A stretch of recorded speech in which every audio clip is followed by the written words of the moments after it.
munsi isi yacu igaragaramo ishusho itangaje cyane. Hari ibihugu byubatse imijyi minini iteye imbere, bifite inganda zikomeye, amashuri akomeye, ibikorwa remezo bigezweho, n'abaturage babayeho mu buzima bufite icyizere. Ariko ku rundi ruhande hari ibihugu byinshi bikiri mu bukene bukabije, aho abaturage babura amahirwe yo kwiga neza, kubona akazi, kwivuza no kugira ejo hazaza heza. Ikibazo gikomeye kibazwa n'abantu benshi, abashakashatsi n'abanyapolitike ni iki? Kuki ibihugu bimwe bitera imbere cyane mu gihe ibindi bikomeza kugenda bigura intege? Ese impamvu ni ubutaka, ikirere, imico, amateka, cyangwa hari ikindi kintu cyihishe inyuma y'aya makuru yose? Njye nkwaye ikaze, nitwa Manzi.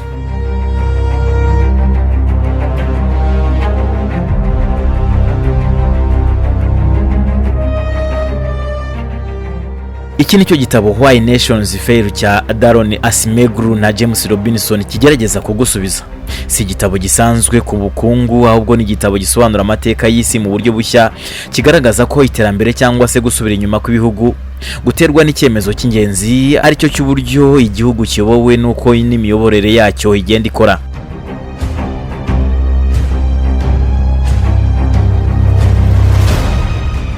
Abanditsi batangirira ku gitekerezo gikomeye, aricyo cy'uko ibihugu bidatsindwa n'uko byavutse cyangwa se byaremwe, ahubwo bitsindwa n'uko biyobowe. Benshi batekereza ko impamvu nyamukuru ituma igihugu gikena ari uko gifite ubutaka butari bwiza, ikirere kibi, cyangwa ko abaturage bacyo badafite umuco wo gukora cyane.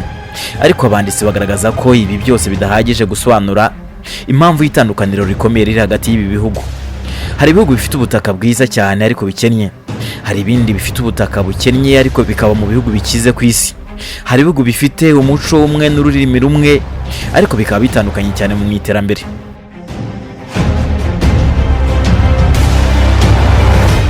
Iki gitabo cyitwa Why Nations Fail kigaragaza impamvu nyamukuru iri mu nzego z'igihugu, ibyo bita institutions cyangwa se inzego zashyizweho, imigenzo n'imiryango itunganya uko igihugu gikora, uko ubutegetsi buboneka, uko ubukungu bukora, uko abaturage bagira uburenganzira, uko imitungo ibikwa, uko ubutabera bukora, n'uko ibyemezo bifatwa.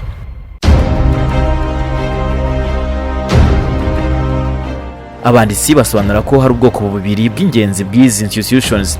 Hari inzego zifungura amahirwe ku baturage bita inclusive institutions, inzego zidaheza.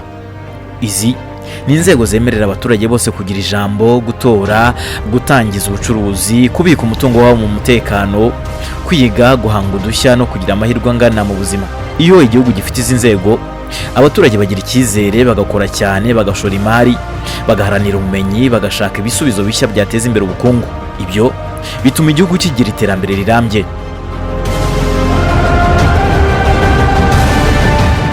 Ku rundi ruhande hari inzego zifunga amahirwe bita extractive institutions. Izi ni inzego aho ububasha n'umutungo biba mu maboko y'abantu bake. Abo bantu bakoresha ubutegetsi mu nyungu zabo bwite, bagafunga amahirwe ku bandi baturage, bakababuza kwiga neza, gukora ubucuruzi cyangwa se kugira ijambo mu miyoborere.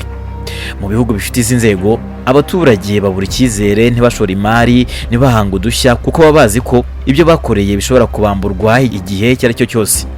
Ibyo bituma ubukungu buguma hasi, igihugu kigakomeza gusubira inyuma.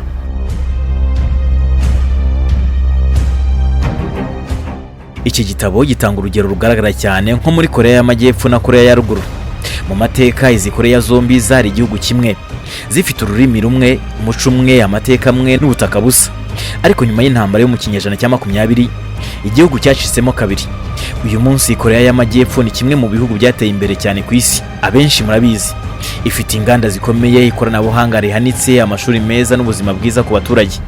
Ariko Korea ya Ruguru ni kimwe mu bihugu bikennye cyane, aho abaturage babura ibiryo bihagije, ubwisanzure buke n'ubukungu bwahagaze. Impamvu si ubutaka, si imico, si amateka. Impamvu ni imiyoborere.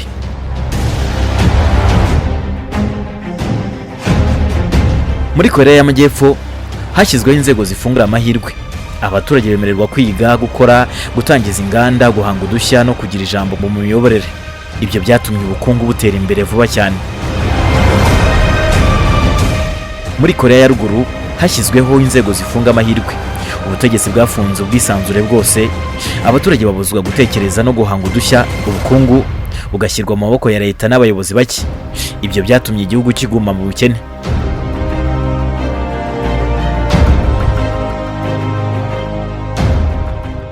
Igitabo gikomeza kigaragaza ko amateka agira uruhare runini mu miterere y'izi institutions. Mu bihugu byinshi hari ibihe bikomeye byahinduye icyerekezo cyabyo.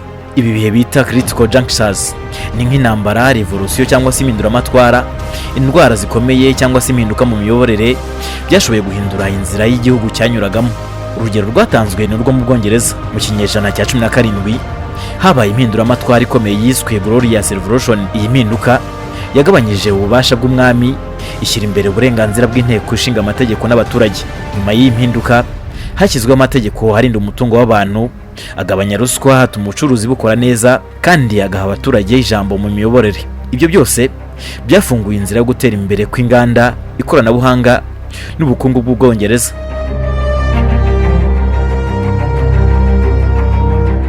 Mu bindi bihugu aho izi mpinduka zitabaye cyangwa se zatsinzwe, inzego zakomeje kuba mbi, bituma iterambere ritinda cyangwa se rikabura burundu. Mu mateka y'ubukoloni, igitabo kigaragaza ko abakoloni bashyizeho inzego zo gucukura umutungo kamere gusa. Ibyo byasize ibihugu byinshi bikennye kugeza n'uyu munsi. Mu bice byinshi bya Afurika, Amerika y'Epfo n'ahandi, abakoloni bashyizeho imiyoborere igamije gukusanya imisoro, gukoresha imirimo y'agahato no kohereza umutungo mu bihugu byabo.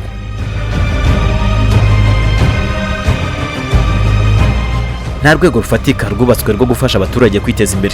Nyuma y'ubwigenge, abayobozi benshi bashya bakomeje izo gahunda, bashyira ububasha n'umutungo mu maboko yabo nabo bakorana. Ibyo byose byatumye impinduka z'ukuri zitinda kuboneka.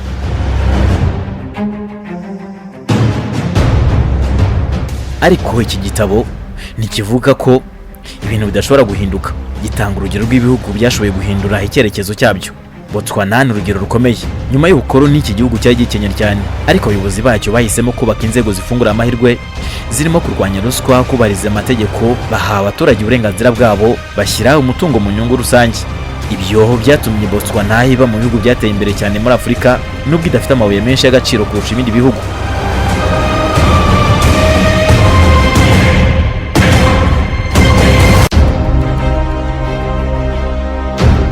Iki gitabo gisoza kivuga ko iterambere ritaza mu buryo bw'impanuka, riza kubera ibyemezo by'abantu. Iyo ubutegetsi bushyizwe mu maboko y'abantu benshi, igihugu kigira amahirwe yo gutera imbere. Iyo ububasha buba mu maboko y'itsinda rito, igihugu kiguma mu bukene. Ubutumwa bukomeye bwa Why Nations Fail ni ubu: ibihugu ntibitsindwa nuko byavutse, bitsindwa nuko biyobowe. Kandi igihe imiyoborere ihindutse, n'ahazaza h'igihugu hashobora guhinduka. Ndabashimiye, Ngenditswe Manzi.